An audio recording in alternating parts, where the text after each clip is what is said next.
c'est historique. Bonjour Fabrice Delmeda. Bonjour à tous. Aujourd'hui, vous avez choisi un sujet qui va plaire à Céline Dacosta. Elle est toute oui. Vous avez choisi d'évoquer une bataille qui a stoppé l'invasion de la Gaule par les Huns.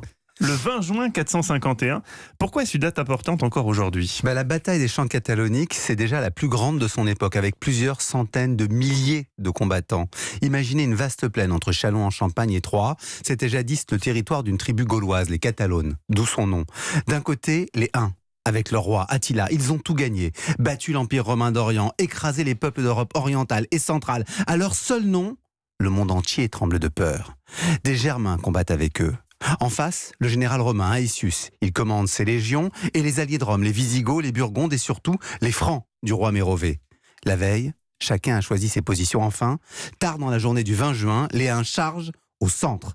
Les carrés de fantassins, Francs et Romains, résistent au choc. La cavalerie visigothique en profite pour attaquer les flancs des Huns et brise leurs rangs. Le soir venu, 162 000 cadavres jonchent le sol. Mais Attila est-il vraiment battu ? En fait, il est affaibli. Mais Aetius hésite à attaquer. Il laisse donc Attila quitter le champ de bataille, ce qui fait que c'est une grande victoire pour les Gallo-Romains et nos ancêtres, les Francs, d'où l'importance de cette date dans notre mémoire nationale. Et Attila était-il un être cruel et barbare, comme on l'imagine souvent ? Figurez-vous qu'il a été élevé à la cour de l'empereur romain d'Orient. Il a même connu Aetius quand ils étaient jeunes. Au fond, tous les participants à ce conflit étaient plus ou moins romanisés. Un exemple, les Francs, ils se battaient à la romaine, avec des armes romaines. Donc, longtemps après, dans les manuels scolaires, après la défaite contre l'Allemagne en 1870, les chants cataloniques prouvaient que la France, c'était la civilisation contre la barbarie et qu'uni, le pays était plus fort. Des idées qui sont encore à la base de notre patriotisme.